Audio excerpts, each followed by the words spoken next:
ধন্যবাদ to all of you guys.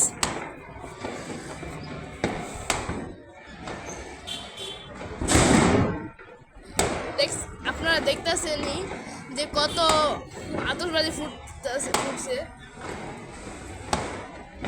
আর আপনারা যদি একটু আপনাদের একটু যদি লো কোয়ালিটি হয় তাদের একটু ইগনোর করবেন, কারণ নেটওয়ার্কে একটু সমস্যা।